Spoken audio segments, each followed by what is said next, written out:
Cela arriva le 12 février, et on peut dire qu'Antoinette l'avait cherché. Depuis plusieurs jours déjà, Dominique le voyait. Ce n'était plus seulement de l'imprudence, mais du défi. Soulevée par sa passion, emportée par un tourbillon, elle courait consciemment à la catastrophe. Or, cela ne vint pas de la concierge, ni par conséquent de M. Rouet, comme Dominique l'avait prévu.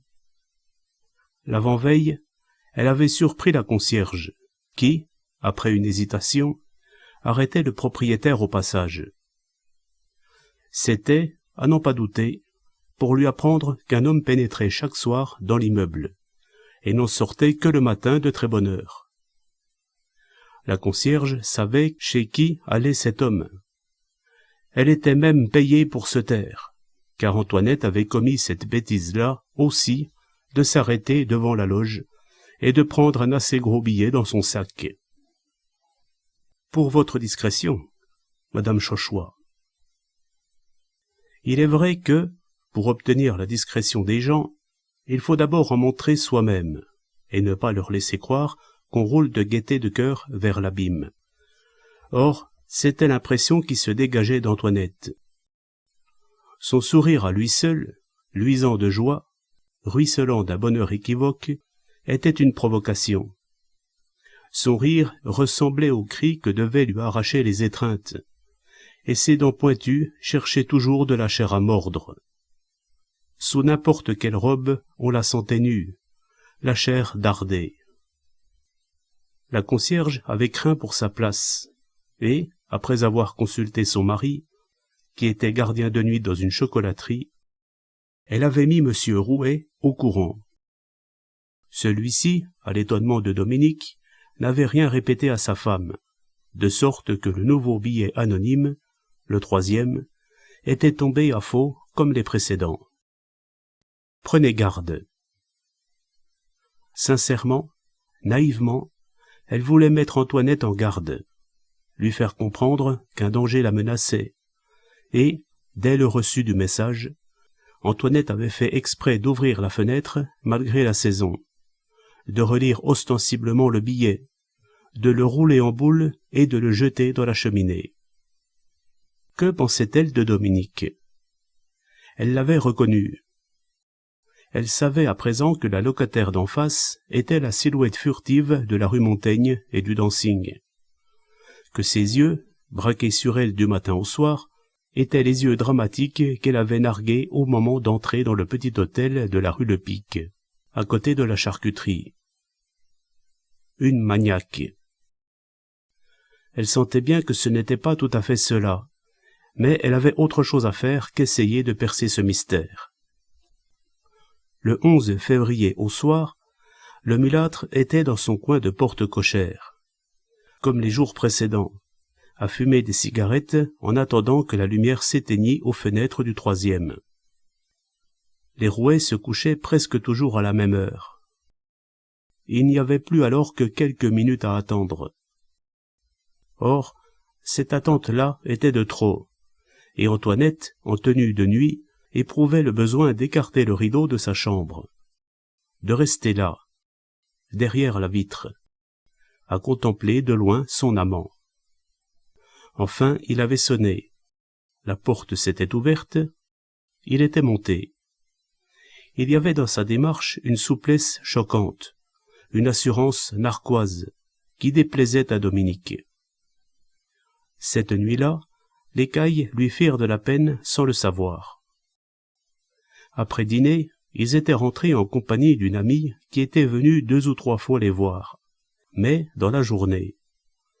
Ils avaient dû rapporter du champagne, car on avait entendu sauter les bouchons. Ils étaient très gais.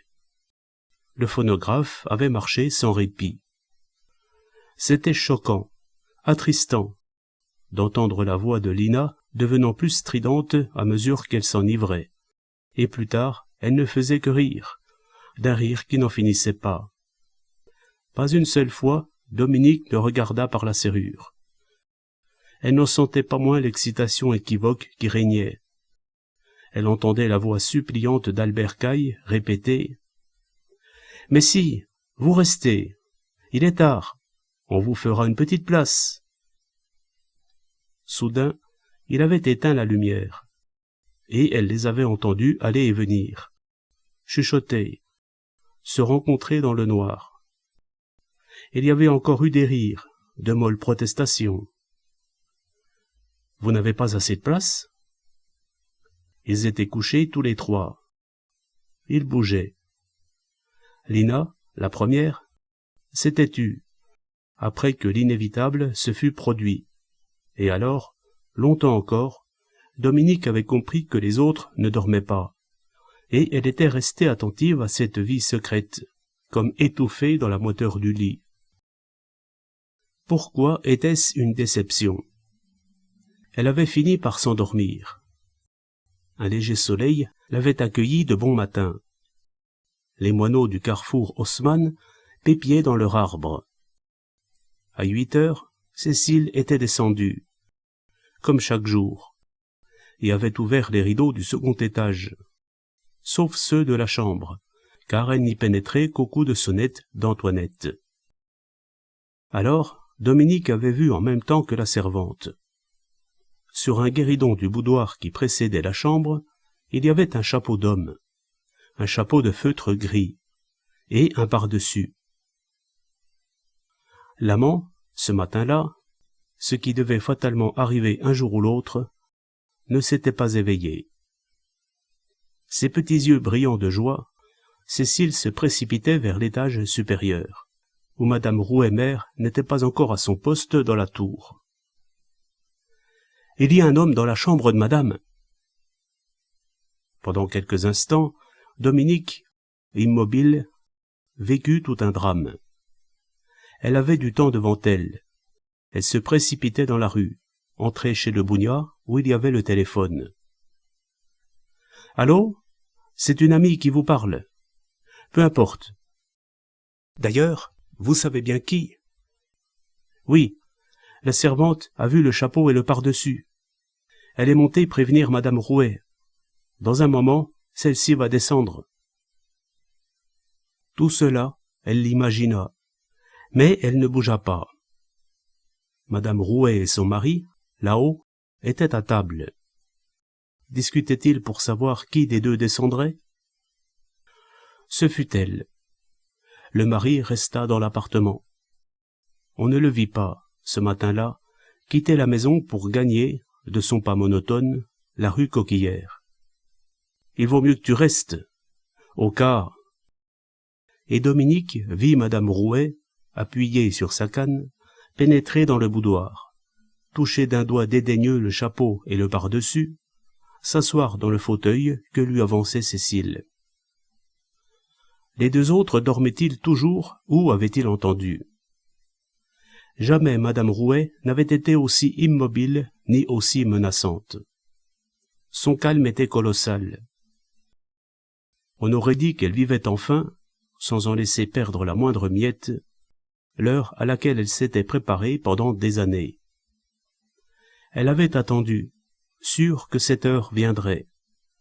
Depuis des mois, chaque jour, à chaque repas, chaque fois qu'Antoinette montait chez elle, son regard se fixait sur elle comme pour s'assurer que le moment n'était plus éloigné.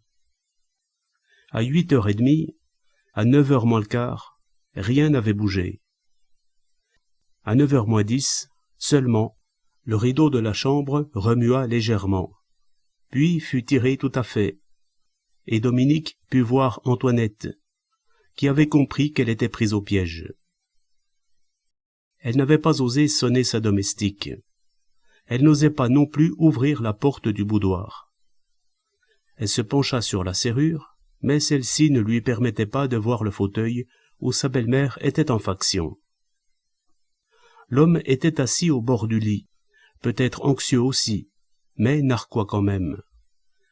Elle lui lançait nerveusement « Habille-toi donc! Qu'est-ce que t'attends ?» Il s'habilla en fumant sa première cigarette. « Reste là, ne bouge pas. Ou plutôt non. Passe dans la salle de bain. Tiens-toi tranquille. » Alors, en peignoir, les larges manches flottantes, les pieds dans des mules de satin bleu, Antoinette, après avoir respiré profondément, ouvrit enfin la porte. Elles étaient face à face.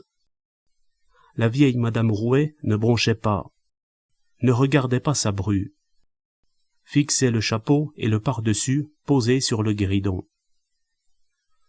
Sans se donner le temps de réfléchir, sans transition, Antoinette attaqua violemment. Elle fut déchaînée à la seconde même, et ce déchaînement atteignit aussitôt à son paroxysme. « Qu'est-ce que vous faites ici ? Répondez ! Vous oubliez que je suis chez moi, car je suis encore chez moi, quoi que vous pensiez.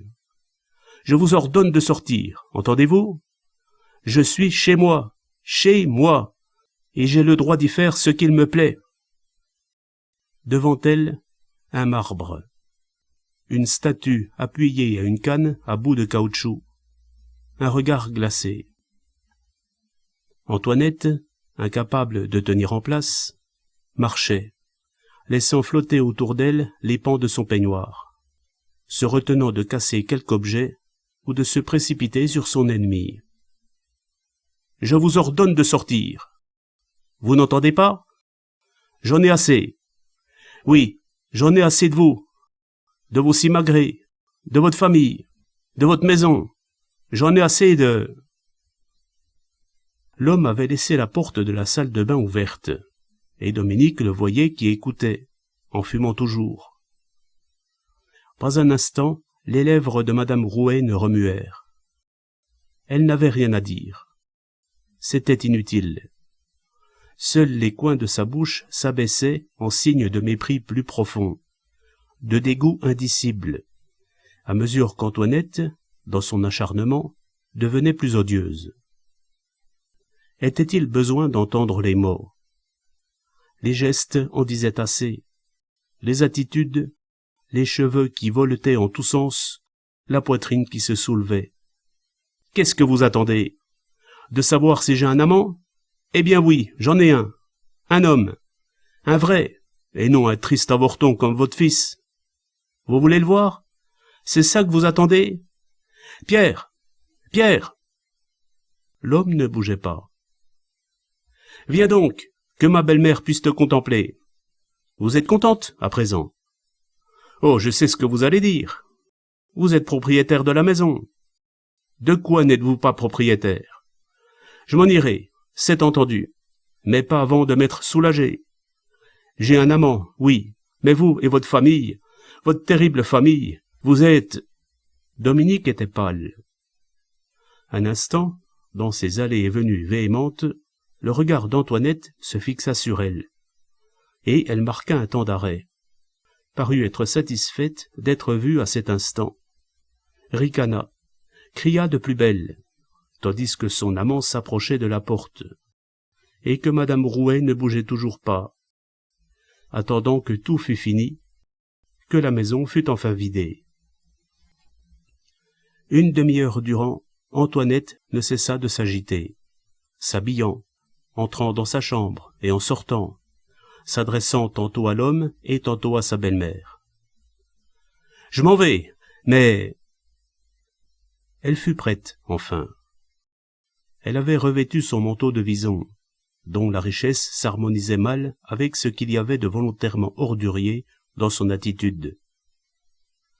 Elle gagna la porte, cria une nouvelle injure, prit le bras de son compagnon, mais revint sur ses pas pour lancer à Cécile, qu'elle avait oubliée et qui se tenait à l'entrée de l'office, une phrase ignoble. La rue était calme, la lumière douce. En baissant les yeux, Dominique vit le couple sortir de la maison, guetter un taxi. C'était Antoinette qui commandait et qui entraînait son compagnon. Quant à madame Rouet, tournée vers Cécile, elle prononçait: « Fermez la porte. Non, allez d'abord chercher monsieur. » Il descendit. 2 phrases, pas plus, le mirent au courant. Madame Rouet se levait avec peine de son fauteuil, et alors, près d'1 heure durant, tandis que Cécile faisait le guet dans l'escalier, Elle inspectait les meubles, les tiroirs, s'emparait des objets qui avaient appartenu à son fils. On voyait dans ses mains un chronomètre et sa chaîne, des photographies, des boutons de manchette, de menues choses sans valeur et même un stylo en argent. Elle passait le butin à son mari. Elle reviendra. Telle que je la connais, elle est allée chez sa mère. Sa mère pensera tout de suite aux questions pratiques. Avant peu, elles reviendront tout chercher. C'était exact. Place Blanche, le taxi s'arrêtait. L'amant en descendait dans la fraîcheur rassurante d'un décor familier et se dirigeait paisiblement vers une brasserie.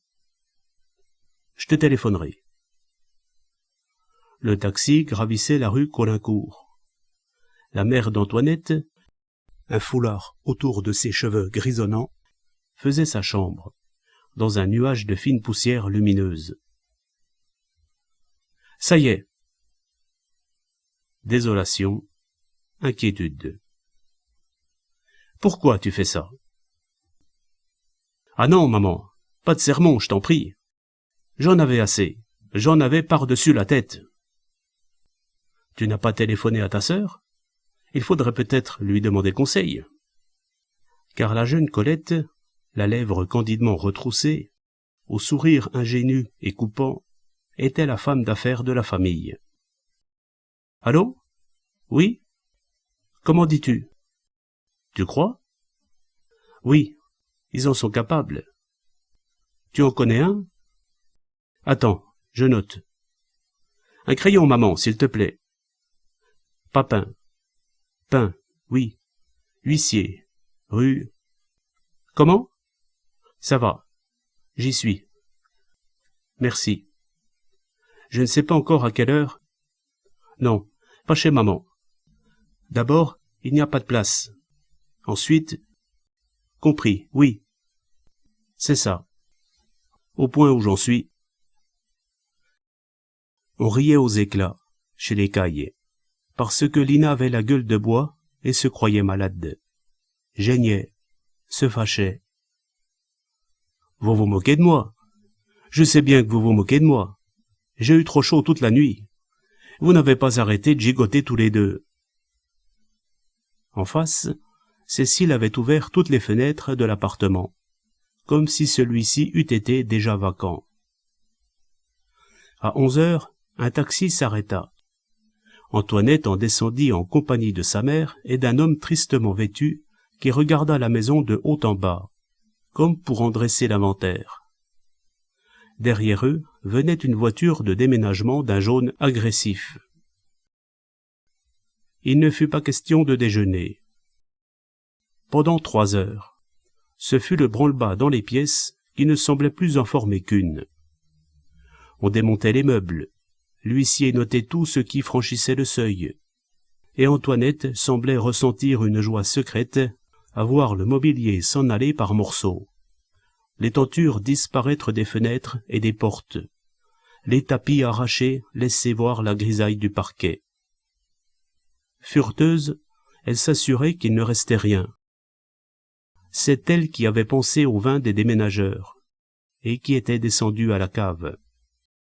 C'est elle qui s'aperçut que certains objets manquaient, et elle appela l'huissier, dicta, désignant le plafond, accusant sa belle-mère.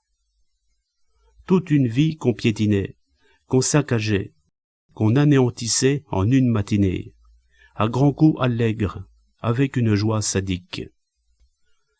Elle y apportait un tel acharnement que sa mère, qui ne savait où se mettre, en était effrayée, et que Dominique, à sa fenêtre, avait le cœur serré. Dominique ne mangea pas. Elle n'avait pas faim, ni le courage de descendre pour faire son marché. Les Cailles étaient partis. À cause d'un rayon de soleil qui faisait croire au printemps, Lina avait revêtu un tailleur clair et arborait un petit chapeau rouge. Albert, tout heureux, tout fier, marchait entre elle et la nouvelle amie qui avait passé la nuit dans leur lit.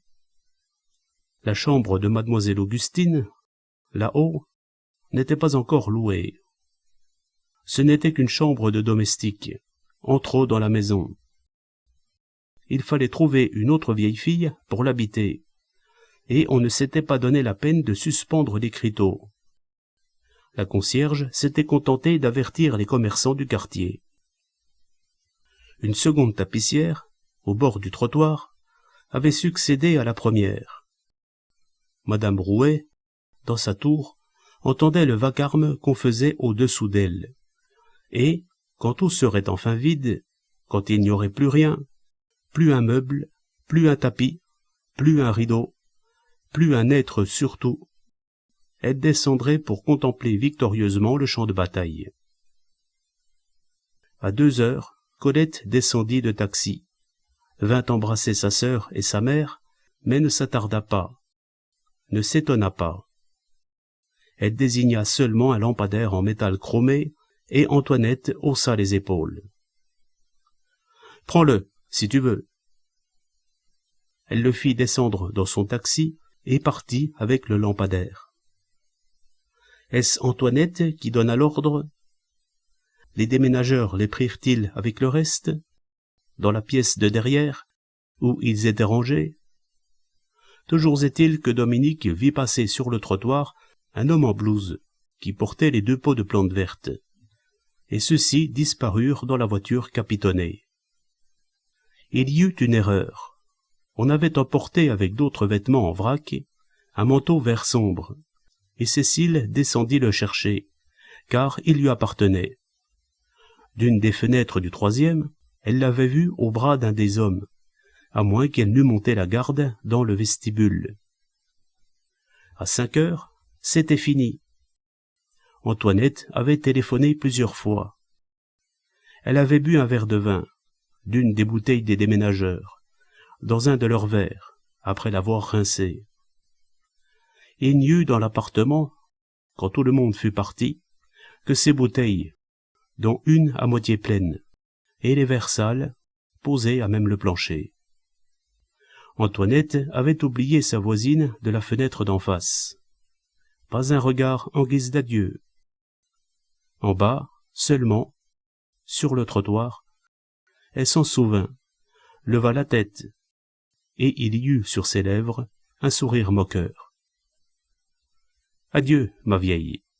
Moi, je me tire. » L'huissier était parti avec ses papiers. Venu en taxi, il s'en allait par l'autobus, qu'il attendit longtemps, au coin du boulevard Haussmann, près de l'arbre aux oiseaux. « Tu n'as pas faim ?» demandait, dans la voiture, la mère d'Antoinette. Elle avait toujours faim, elle.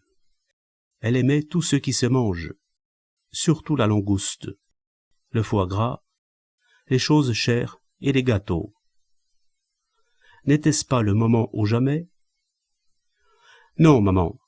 Moi, il faut que je... Elle ne reconduisit pas sa mère chez elle. Elle la quitta place Clichy, lui glissa un billet dans la main en guise de consolation. T'en fais pas. Mais oui, j'irai te voir demain. Pas le matin, non. Tu ne comprends donc rien. Chez Graff, chauffeur. Elle condescendait à agiter la main à la portière. Chez Graff, elle apercevait tout de suite l'homme qui l'attendait devant un porteau. Maintenant, allons dîner. T'es content? Ouf, je ne sens plus mes jambes. Quelle journée, bon Dieu. Qu'est-ce que t'as? T'es fâché? Maman voulait que je m'installe chez elle, en attendant de trouver un petit appartement. J'ai fait tout mettre au garde-meuble. Un porto, garçon. On a porté ma valise à ton hôtel. Ils dînèrent dans un restaurant italien du boulevard Rochechouart. Le calme soudain, le silence qui les entourait, laissait Antoinette insatisfaite. Et plusieurs fois il y eut de l'anxiété, peut-être un pressentiment, dans les regards furtifs qu'elle lançait à son amant. « Écoute, ce soir je voudrais, pour fêter ma liberté... » Ils la fêtèrent dans tous les endroits où l'on danse. Et, à mesure qu'elle buvait du champagne, Antoinette devenait plus fébrile, sa voix plus criarde. Elle avait besoin de se détendre. Quand elle restait un moment immobile, ses nerfs lui faisaient mal. Une folle angoisse s'emparait d'elle. Elle riait, dansait, parlait fort. Elle avait besoin d'être le centre de l'attention générale, causant exprès du scandale. Et, à 4 heures du matin, ils restaient les derniers dans une petite boîte de la rue Fontaine. Elle pleurait sur l'épaule du mulâtre, comme une petite fille. Geignait, s'attendrissait sur lui et sur elle. « Tu comprends, au moins. Dis-moi que tu me comprends. Il n'y a plus que nous deux, vois-tu, maintenant. Il n'y a plus rien d'autre. Dis-moi qu'il n'y a plus que nous deux, et embrasse-moi fort. Serre-moi. » Le garçon nous regarde. Elle voulait à toute force boire une autre bouteille, qu'elle renversa, et on lui jeta son vison sur les épaules. Elle buta sur le bord du trottoir. L'homme la soutint d'un bras passé autour de sa taille, et soudain, près d'un bec de gaz, elle se pencha en avant, vomit. Des larmes qui n'étaient pas des pleurs jaillissaient de ses yeux. Elle essayait de rire encore, et répétait « Ce n'est rien, va, ce n'est rien. » Puis, se raccrochant à son amant, qui se détournait, « Je ne te dégoûte pas, dis. Jure-moi que je ne te dégoûte pas, que je ne te dégoûterai jamais, parce que maintenant, tu comprends. » Il lui fit monter marche par marche l'escalier de l'hôtel Beauséjour, rue Notre-Dame de Lorette, où il louait à la semaine une chambre avec salle de bain. Rue du Faubourg Saint-Honoré, les fenêtres restèrent toute la nuit ouvertes sur le vide. Et la première sensation de Dominique, en s'éveillant, le matin, fut la sensation de ce vide en face duquel elle allait vivre désormais. Alors, elle retrouva un souvenir oublié, un souvenir du temps où elle était petite fille, du temps de sa mère et de son père le général, quand on déménageait pour changer de garnison. On déménageait souvent, et chaque fois, en voyant la maison qui se vidait, elle était prise de panique. Elle se tenait le plus près possible du seuil, par crainte qu'on l'oublie. Antoinette ne l'avait pas oubliée, puisqu'elle avait regardé en l'air au moment de partir. Elle était partie, et elle l'avait laissée, exprès. Dominique alluma le gaz, machinalement, pour réchauffer son café, et elle pensa à la vieille mademoiselle Augustine, qui était partie, elle aussi, qui avait couru après le train pour venir le lui dire, encore haletante du bonheur de sa délivrance.